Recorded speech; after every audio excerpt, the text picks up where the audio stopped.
Here I am.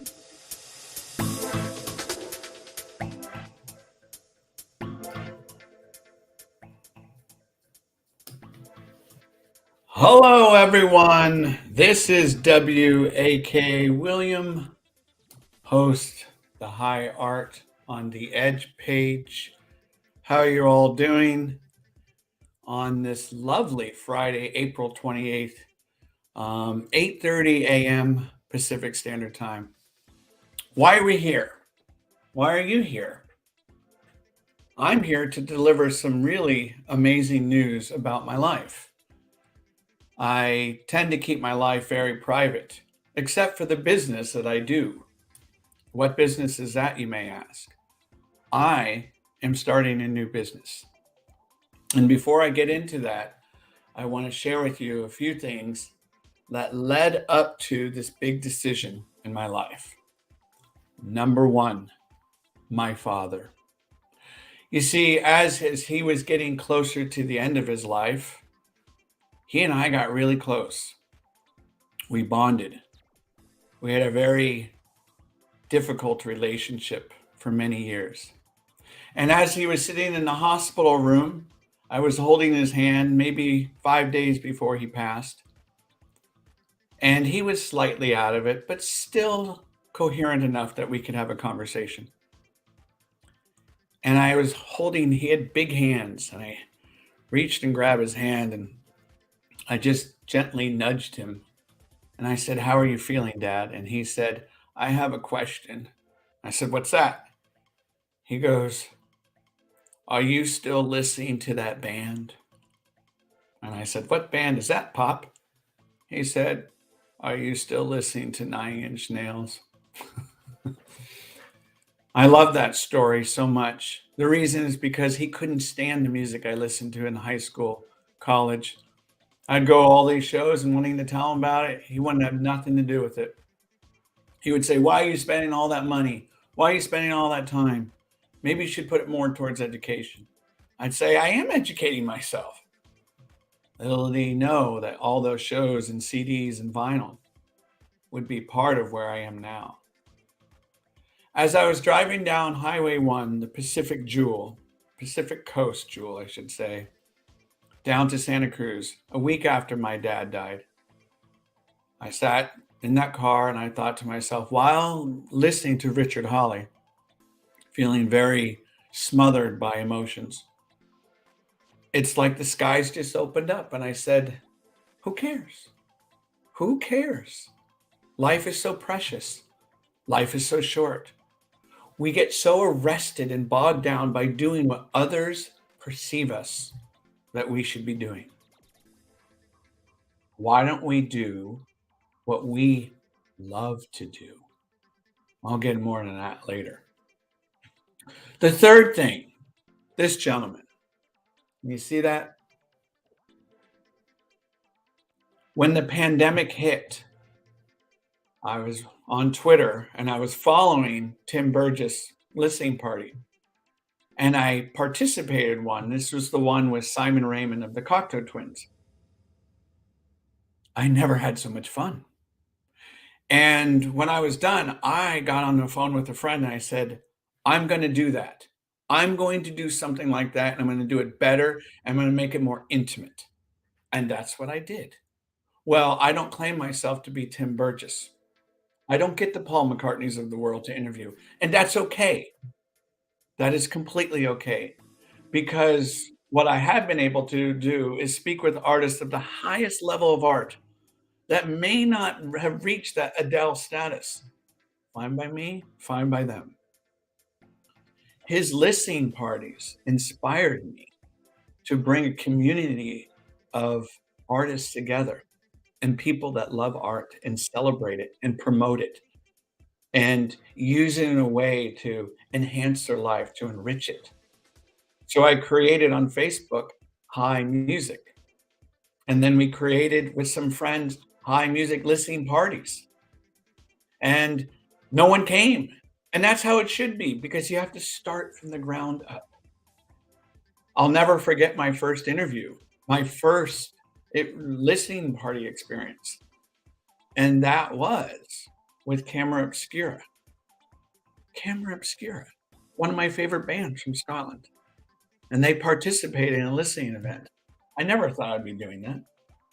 Then Fawns of Love came about, and then so on and so on. So that was another inspiration. After the high music, I transitioned and changed it into high art, and that became High Art on the Edge. I know a lot to follow. So High Art on the Edge is where I host all these public events, and it's been nothing but incredible experience.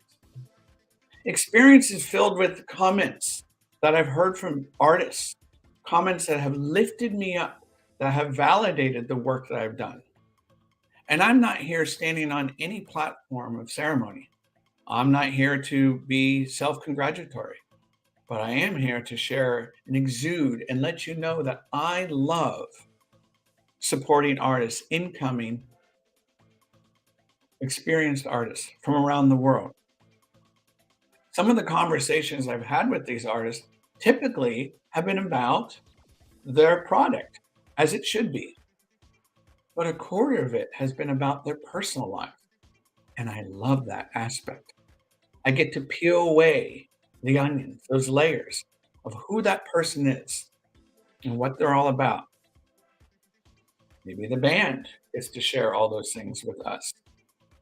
When you join and participate in an album listening party and you see people's comments celebrating and honoring the work of these artists, that's electrifying. That gets me goosebumps. And when I can talk to them about the origin of that album, or maybe some childhood experience that rattled and shook them, I love that just as much. So it's been an all encompassing journey over the last 3 years. And there are so many people to thank, so many. And I want to say thank you to all that have participated in some kind of event in helping me create the page, sustaining it, all the artists, so many. So thank you. Thank you. Okay. So why am I telling you this news now? Because I am in a transition in my life. I was a teacher for 20 plus years. I taught third, fourth, fifth graders, and the little ninny mug in second graders. And I loved it. I would use musical and art as a vehicle to bring my students together, to bring about and promote a sense of risk taking. Because performing arts and creating arts is a scary thing. You're sharing a bit of yourself to the world. And we know we're always up for criticism, and that's fine. Bring it. That's what I would tell the students. Bring it. And they deliver. And they would receive constructive feedback from their peers or me. And that elevated their game. And so when I get feedback from artists privately who share with me, hey, W, love the interview, da da da da da da da. May I suggest? I love that because that's how I'm going to grow. I don't always want to be right. That gets boring. Not that I am. It's okay to be wrong. And I feel that way because when I'm wrong, I know I've at least made an effort. I'm not here to put anyone down, to embarrass anyone. I'm here to celebrate the arts. And if I make a mistake, that is fine. So what is this business going to be about? How much time am I going to be devoting to this? What will it entail? How can you get involved? A lot of good questions, right? So with this new transition that I am setting everything up for, including a brand new website, that's right, that I will unveil next week or two.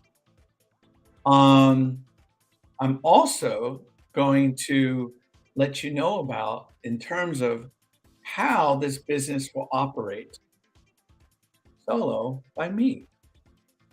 With all these details that are moving, and they're moving fast because I have some goals in mind. And I understand creating a business As I've done so in the past, I started a performing arts business for school, and that took a while. And that's okay. I'm ready to take the hits and feel the bruises. I know this is going to be slow going, and any of your support would be fantastic. So, what will be my business? High Art on the Edge will be a business where I get to promote and host events for artists, any type of artist, a dancer, photographer, painter, writer, musician, you name it. And I will be working with that artist or artists, if you will, in promoting and celebrating their work, running a campaign, if you will, online through the use of social media. And then it will culminate in a very special event to bring together fans and let prop up their product and give the fans a chance to have a conversation with the artists. That's always one of the highlights when we do these listening parties. It's when the artists and the fans can communicate and express their appreciation for one another. So that's what I'm going to be doing, an online event host, if you will, campaigner, promoter. Sound good? All right. Now, what are all the details going to be? Well, that is going to be in part 2 of my video, which will drop next week, and I will let you know of that date and time. So in the meantime, I want to say thank you for watching part 1. I appreciate it, and thanks again for all the support you have given me over the past 3 years. You know who you are, and it's been one hell of a journey. And I want to leave you with something that I read just yesterday. Perfect timing. And it goes back, harkens back to what I said about being wrong. This is Mark Manson, The Subtle Art of Not Giving an F. A counterintuitive approach to living a good life. There's a famous Michael Jordan quote about failing over and over and over and over again. And that's why he succeeded.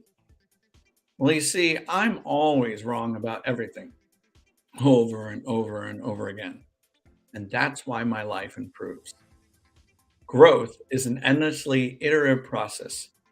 When we learn something new, we don't go from wrong to right. Rather, we go from wrong to slightly less wrong. And when we learn something additional, we go from slightly less wrong to slightly less wrong than that, and then to even less wrong than that, and so on and so forth.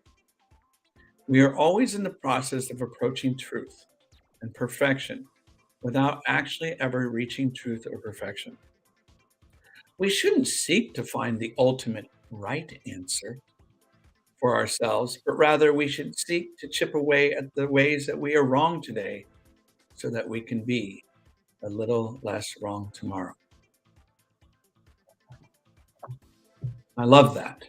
And that's because that really speaks to me in a way that I'm going to make mistakes along the way. I will be wrong, and I will own those wrongs so I can continue to grow and have a very enriching experience as my new journey sets forth. I will see you for part 2 of this conversation and give you a lot more details. Thank you so much, and I look forward to talking to you soon. Ciao.